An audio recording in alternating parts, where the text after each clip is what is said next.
Hello, I'm Farzan Ahmed, the Executive Director of the Ohio Turnpike and Infrastructure Commission, and this year's second Vice President of IBTTA.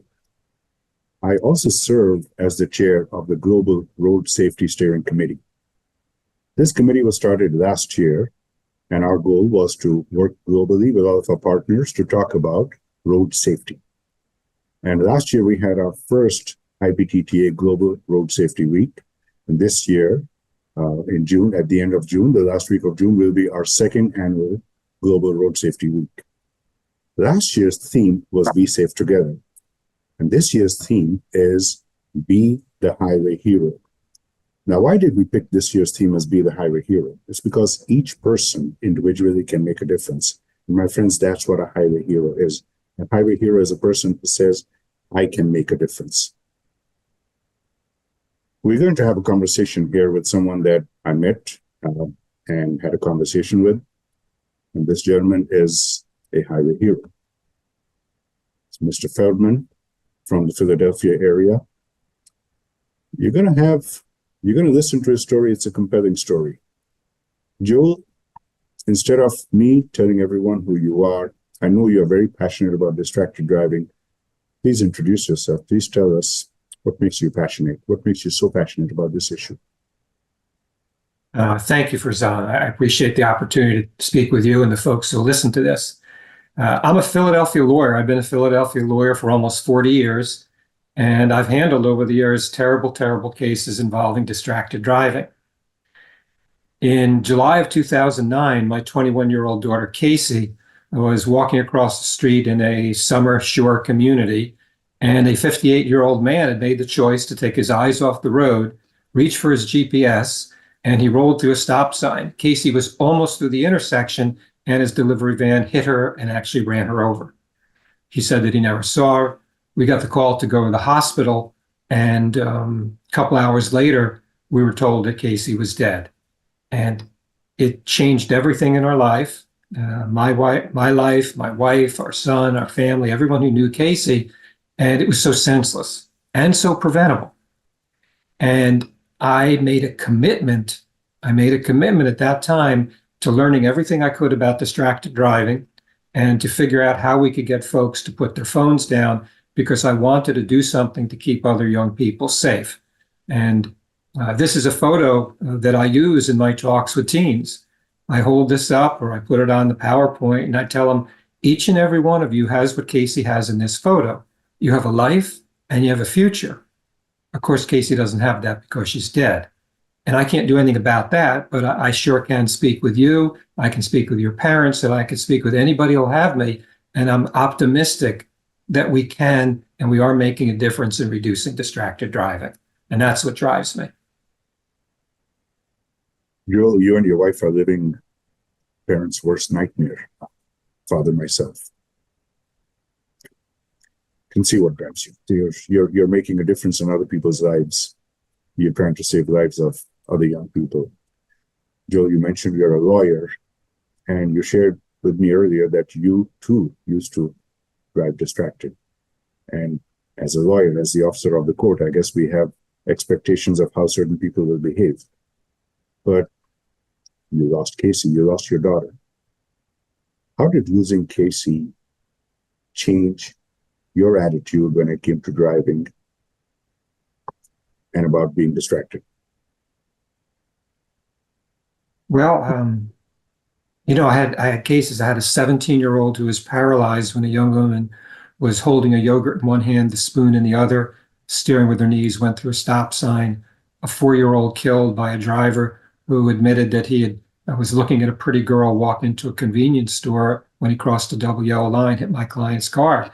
And I would argue the cases. I'd go into court, and then I'd be texting and I'd be emailing. And I have to be honest with you, it wasn't until 3 or 4 months after Casey was killed that I realized, my gosh, this man had reached for his GPS. And if you will, what I had done was actually much worse than that. And I was so angry at him. And I just realized, gosh, it's the height of hypocrisy. And, I was asking these questions in those months after Casey's death about, well, they're questions you can't answer. Why my daughter? Why our family? How could this have happened? looking for answers. And, amongst that whole thing, I just decided I have to make some wholesale changes. And, no parent should ever have to bury a child. I mean, we know that. It's against the natural order of things. And it changes you, and it changed me. And I can now say, I couldn't have said this in the first couple of years after Casey was killed, but I can say as a result of my daughter's death, there have been some positive changes in my life. I have different priorities. I am passionate about something like I've never been passionate before. And I was saying to my wife the other day, I get to go into schools almost every day. I get to go into businesses all across the country, and I get to talk to them a little bit about Casey, but mostly about how they can do the right thing and drive safer for them, for their families, and everybody they share the road with. So in many ways, I think I'm very fortunate at this time. When you go and talk to people, especially with young people who are of the age that Casey was, you're obviously making a difference in their lives. How does that make you feel as a father? I feel good about it. Of course, with, having a better understanding of people, a purpose in life. And I feel like I got through my daughter's death, so I can get through anything. They're all positive things. Of course, I'd give them up in a second to have Casey back, but life doesn't work that way. Working with young people has just been really, really incredible. And I've worked with so many kids. And it was a couple of years after Casey was first killed that I heard kids telling me that distracted driving is selfish. And I'd never thought of that. And the adults I was with never thought of it either. And that's what we're finding with teens. And they're inspirational to me. They don't look at distracted driving as dangerous. They look at it as selfish and disrespectful. They don't describe the situation. They describe and hold the driver personally accountable. And, I look at it. If someone had said to me before Casey was killed, hey, Joel, you're looking at your phone while driving, it's not safe, I would have nodded and been polite. But inside I'm saying, hey, it's okay when I do it. I'm a great driver. But I hope that if someone had said to me, hey, that's selfish, it's disrespectful, I would have looked at it differently, because you can describe my driving, but now you're describing me as a person, my values. And that's what I'm getting from kids. And we do a lot of focus groups as well. Kids will change the way they drive because of values. And actually, some kids are telling me they need to teach mom and dad values when it comes to distracted driving as well. And that's great to hear. I tell you that I've heard from my kids years ago, they're all grown and gone, but years ago I've heard, Dad, put your phone down. I agree with you. Kids today have great values. It makes me feel really good about the world that they're going to inherit. We are in charge right now. We are the adults in the room. At some point, we're going to move on, and our kids, the young people that you're talking to, are going to be in charge. And I would agree with you. They have great values, and hearing from someone like you is going to make a greater difference and even make their values even better. Parents are let me just add this. Another kid told me, he said, my mom and dad teach me about the golden rule. Treat other people the way you want to be treated. I have yet to meet anyone, and I challenge anyone who will listen to this, to tell me that you like it when you see the guy in the car next to you looking at their phone instead of the road. So we know how we want to be treated by other people. We just need to treat other people that same way. And I'm just so wonderful and so blessed about having kids help me. A 10th grade kid in high school made a short little video that we use, and we talk about this, about the golden rule. And it really emphasizes the point really, really well. That's a great story, Joel. And yeah, so true. Just watch them, and we're not happy with what they do. And that's a good reminder for us to then be the same way and make sure that we are not doing something that might offend or hurt somebody else next to us. And we've been talking about parents. Parents have a role here, Joel. And when you talk to, I'm sure you talk to parents also about their children. And when we talk about teen problems, right? We talk about the fact that teens are not very good drivers, and they are especially vulnerable on the road. And they model the behaviors that they see. But how do you help adults see themselves in this issue, especially parents, without putting them on the defensive? How do you do that? Yeah, well, it's really important not to put people on the defensive. And maybe if we get a little further into this, I can talk about motivational interviewing and a style that we use. But I don't think I put people on the defensive because I tell them I drove distracted. I tell them I changed the way I drive because my daughter was killed by a distracted driver, and it shouldn't have to take that for anyone else to drive. So I don't think I put people on the defensive, and at least they don't let me know that. I generally don't, but there's so many common themes you can get with parents. Here's one that we do all the time. Mom and dad, raise your hands if you do anything to keep your kids safe. Every hand will go up. We sometimes get some moms doing one of these, two hands up. And then I say, okay, keep your hands up. Now only keep your hands up if you haven't driven distracted with your kid in the car. Practically all the hands come down. There's a look of embarrassment on the parent's face. And I just say, so what are you thinking now, mom and dad? And they'll give you the answer. I have to be a better role model for my child. And then you just say to them, well, on a scale of 1 to 10, 1 not very important, 10 off the charts important. How important is it to you? And they'll say, oh, an 8 or 9 or a 10. And then I don't ask them if they say 8, why not a 10? I ask them, why not a 3 or 4? And then they give you the reasons. Oh, it's my kid. It's the most important thing. And then they reinforce the reasons why they should give up distracted driving and be a better role model for their kids. It's also, I've now been driving, I just turned 70. I've been driving 54 years. I think it's the worst I've ever seen out there, clearly the worst in the last 20 years. Everybody who drives, and if we have passengers in our car, like moms and dads do, it's generally the people we love the most, our kids, our family, our wife, our spouse, whoever it might be, our partner. You have to be looking at the road today. You can't afford not to look away from the road. You have to be that defensive driver. And there's a man I know that I do talks with, and his son was killed as a front seat passenger. The dad was driving, had the green light. A truck driver went through the stop sign, slammed into the passenger side, and killed his son. And we got friendly. We did some talks together. And one day he calls me and he says, I have to tell you something I've never told anyone else. At the time that distracted driver killed my son, I wasn't looking at the road. I was looking at my phone. And then he said this to me.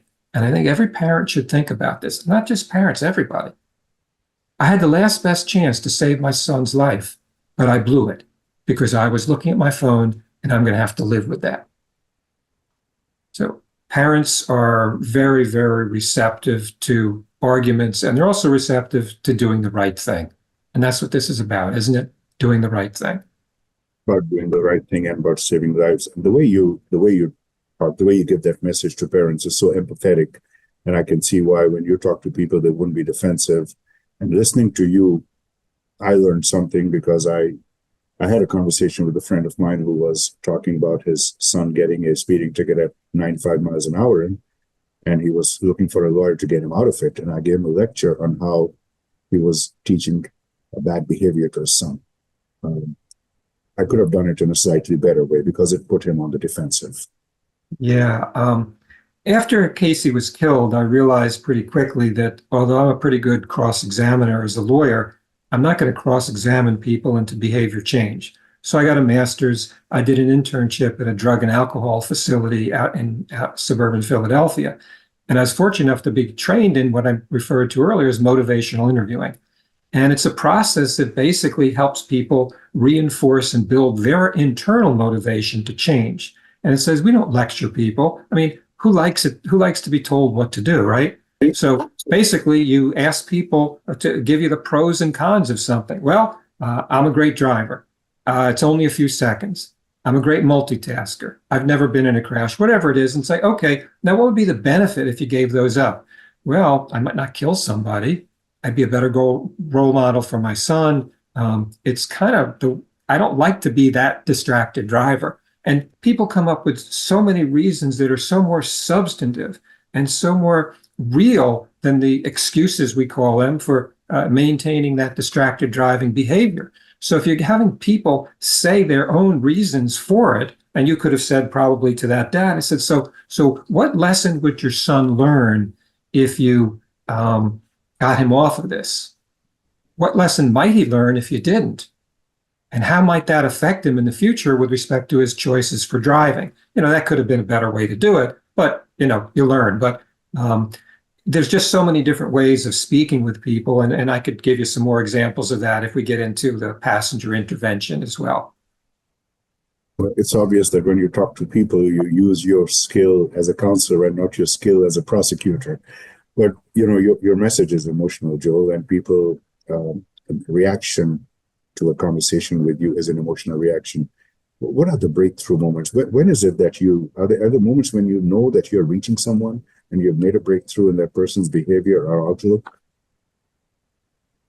Well, that one with the parents, put your hands up if you're doing anything to keep your kids safe. When the hands come down, that's a fertile opportunity to have them commit right then and there to do something. With teens, you probably see I have a pink shirt on. Yeah. Pink was Casey's favorite color. And so I always wear pink, and we have a pink wristband to remember her. But sometimes you need an image. And trial lawyers like myself like to have an image. And I don't know how well this will come across, but these are wristbands. You can see Casey's, and I have more over here. And they're all basically represent dead kids. Some of them were the distracted drivers. They killed themselves. Some were killed like Casey with other people. And I could go through each of these and pair up the excuse. Casey was killed for just a few seconds. Somebody on my other side here was killed. I'm a great multitasker. I was only changing the music. So I think the images, and this works for kids as well as adults, talking to them about it's not just isolated examples. Any excuse you can come up with sitting in your car, someone has tried it, they've killed someone over it, and there's, I don't use the U.S. Department of Transportation's official number of 3,100 people killed each year in the country by distracted driving. I use the one that they released a couple of years ago after they did that analysis and said it's probably about 10,000 a year because it's so underreported. So 150,000 people have killed others while driving distracted. And I've had people come up to me. The first time this happened, a man came up to me after a talk and he gave me a date 22 years ago. And he had tears in his eyes. And I said, "Oh my gosh, I'm so sorry you lost a child." He said, No. That's the day I killed someone while driving. And he's never gotten over it. Now, since then, I've had people from PennDOT, a guy killed somebody, Philadelphia Electric Company, utilities. I hear that all the time. And I've worked with now probably 30 people who've killed others while driving distracted. They want to go back to that day. They want to go back to that day, and they want to make a different choice because they know they can never make it right. So there's plenty of opportunities to connect with people and get people to do the right thing. Sometimes, I've been in the transportation business for almost all of my adult life. And one of the things we talk about is what could have happened. So when somebody backs up and they end up hitting a post or a guardrail, we say, you got lucky because that could have been a person. Same thing applies to distracted driving. And, you being an honest man, you mentioned that you yourself used to drive distracted. I'm going to be upfront, so have I, even though I'm in this business. And when I come to the realization that I was doing something in my vehicle that was unsafe, I tell myself, what if I had killed someone that day? Myself or somebody else. That is what motivates me to make safe choices. You have a very kind way of giving a very tough message, and I think that's your counseling background. Are there certain types of emotional tools that you use to reach people that are hard to reach, and are there certain types of people that you have found hard to reach?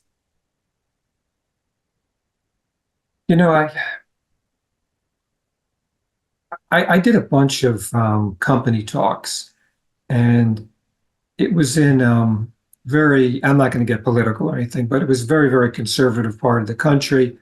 And and it was really, really a very, very conservative part of the country. And I think I'd kind of prejudged the people a little bit about how they might react. And I was a little hesitant. I did everything I should do and it was fine. And then at the end of it, I had more parents come up to me with tears in their eyes saying, You've embarrassed me. You've ashamed me about the example I'm setting for my children. So it kind of was a lesson to me, like, please, please, please, Joel, don't prejudge people.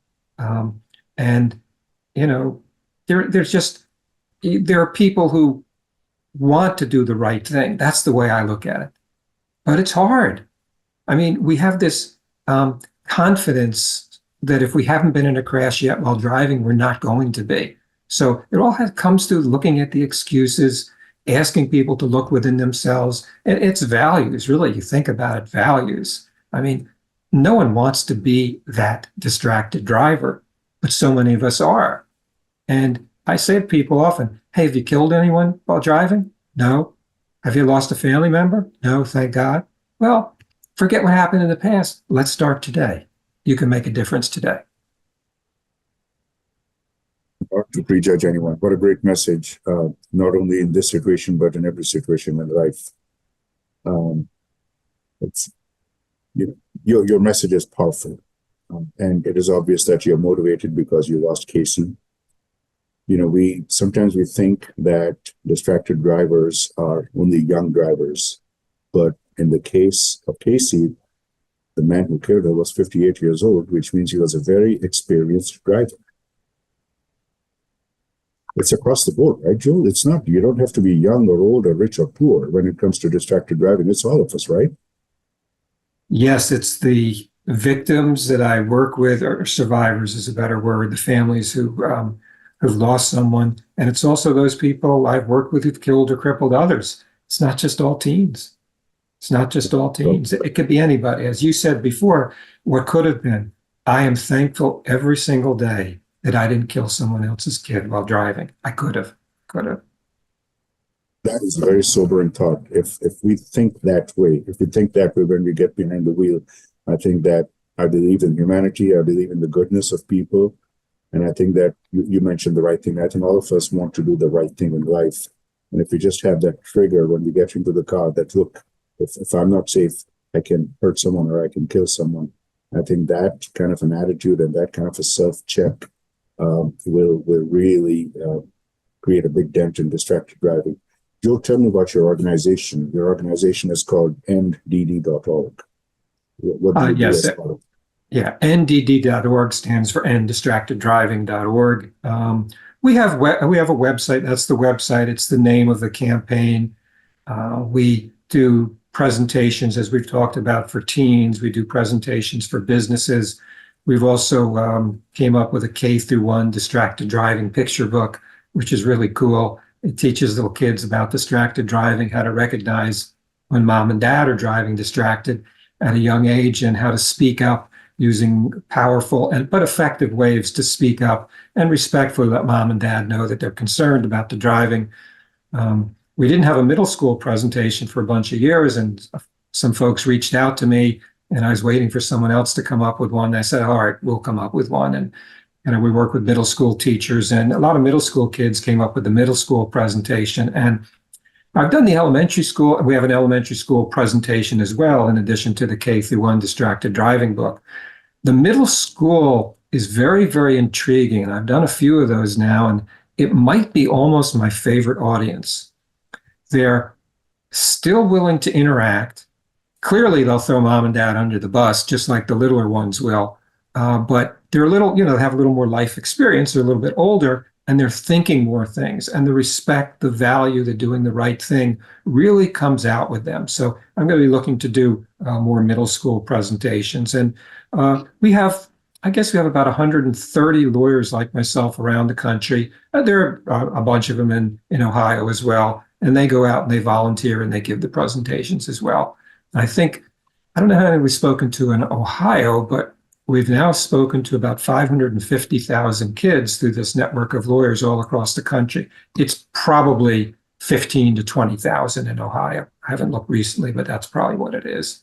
So we do those things. We don't charge schools for presentations. It's all, we do what we can, and so that everybody can see it. So that's kind of what we do. Thanks for asking me to explain that. That's great that you're reaching them in middle school and you think they're the best audience. Joel, something that I wanted to mention in this conversation that you and I have just had. You've mentioned respect a few times. You've talked about, not being distracted is showing respect to the other person. And it's about caring, it's about respect. And I believe it's about love for a human being, for a fellow human being.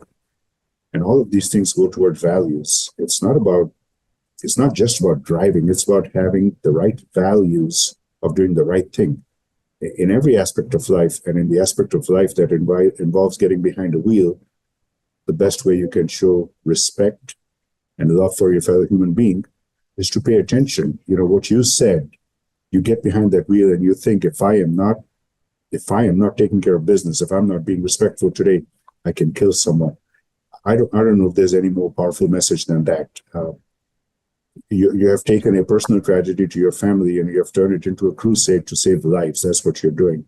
In our conversation today, I feel that I've learned something from you. And I think that every time you talk to students or to adults, to anyone, I think that your message is so powerful and it's so sincere that somebody changes their perspective. You, my friend, are changing people's lives. You're saving people's lives. I'm very impressed by you. I'm awed by the work you do. And I'm very happy that we were able to have this conversation. Thank you so much for your beautiful and respectful message. Thank you so much for your time. Thank you. I appreciate you having me. I really do.